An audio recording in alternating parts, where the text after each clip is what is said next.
What if I told you your next AI prompt has a hidden price tag? Not in dollars, in electricity. And in late 2025, we hit something nobody can innovate past. A wall. A thermodynamic wall. So here's the question. Who gets power when the grid can't feed everyone?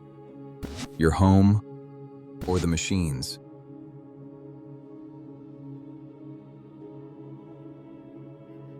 For 20 years, the internet grew like it was magic. Click, and it works. Upload, and it scales. Stream forever.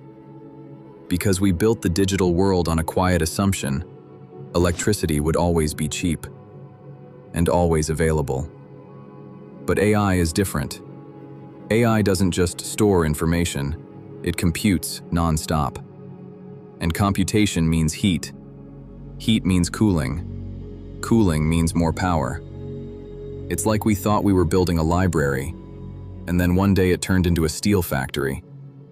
By the end of this decade, data centers are on track to more than double their electricity use, to around 945 terawatt hours. That's more than an entire major country uses. And the real twist is this. Training AI is expensive, yes. But using AI all day, every day, by millions of people, that's the monster. That's the part called inference. And inference is now eating more energy than training. Late 2025. The United States is short on data center power by about 11.4 gigawatts. That's not a small gap. That's the electricity for roughly millions of homes. So the digital economy just found out something brutal.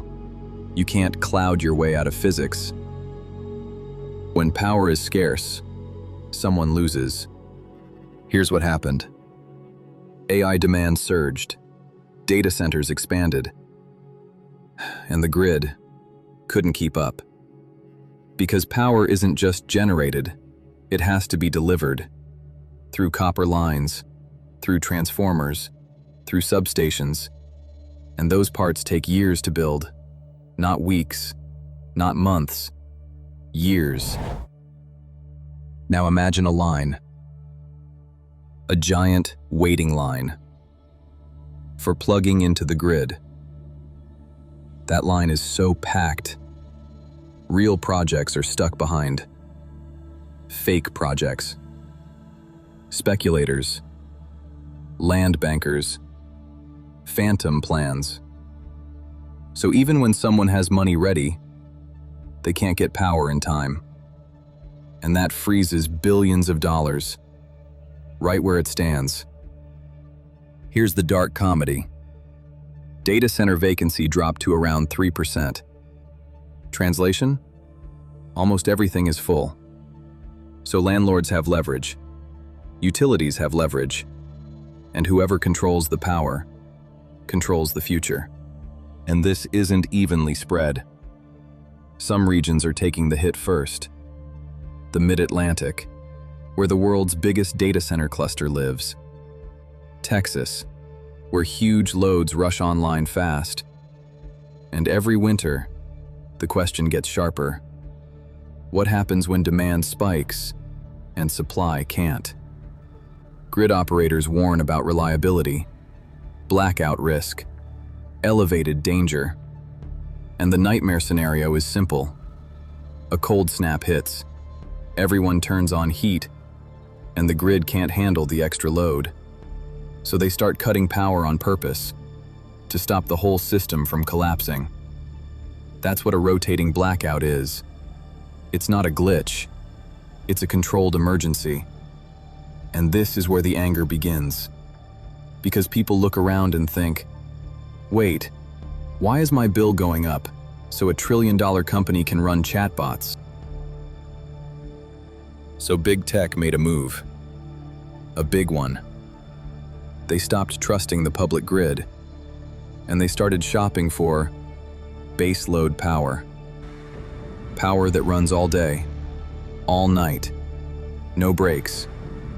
Wind doesn't do that. Solar doesn't do that. Not without massive batteries that cost a fortune. So they turn to the one thing that does: nuclear. The symbol of this new era is almost poetic. 3 Mile Island. Yes, that 3 Mile Island, a reactor that went dormant, now being pulled back from the grave. Because Microsoft signed a long-term deal to take the entire output. Not offsets, not credits, real electrons, directly feeding the machines. This is the new reality. Baseload is the new gold. And once one giant does it, others follow. Google is betting on small modular reactors. Amazon is investing too. And here's the key idea. They want power behind the meter, meaning the data center sits next to the generator. No waiting in the grid line, no begging for transmission, just private energy for private compute. It's a quiet shift, but it changes everything, because it feels like the start of a two-tier internet.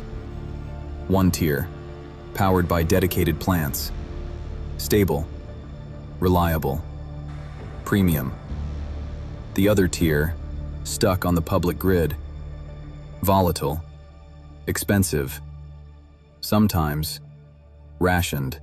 Now you might be thinking, okay, but chips will get more efficient.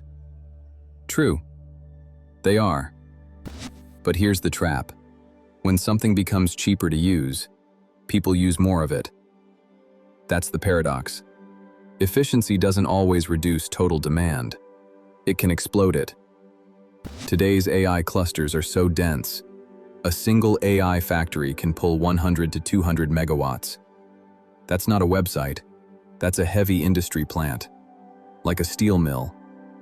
And the biggest energy sink isn't training anymore. It's you. It's me. It's everyone, using AI constantly. Text queries, image generation, video generation. And video is the real energy vampire. A short video clip can cost orders of magnitude more energy than a simple text question. So the moment AI becomes video, audio, real time, everywhere, the power curve goes vertical.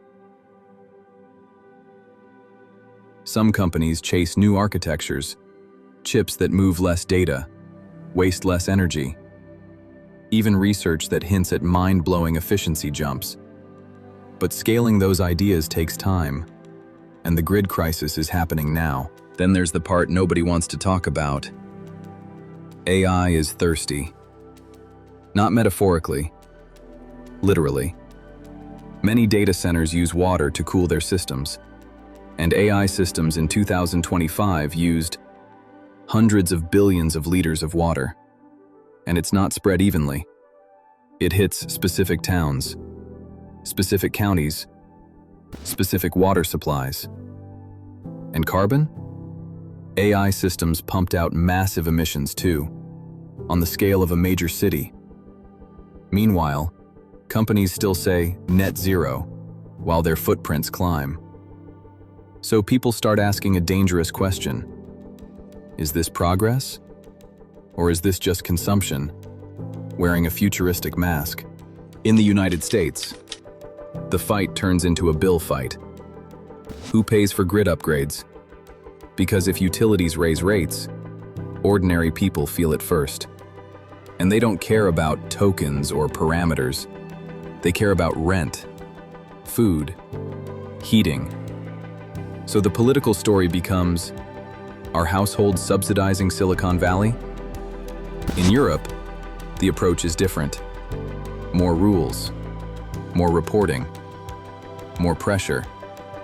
Data centers have to measure energy efficiency, water usage, and more. And in China, the state simply directs the load. Move the computing to where the power is.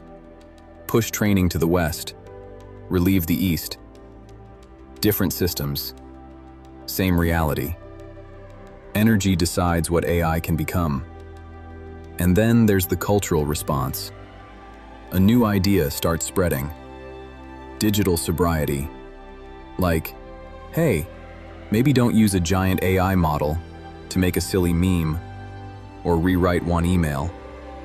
Because every small request isn't small anymore when millions do it all day. The cloud is becoming visible, and once people see it, they start to resist it.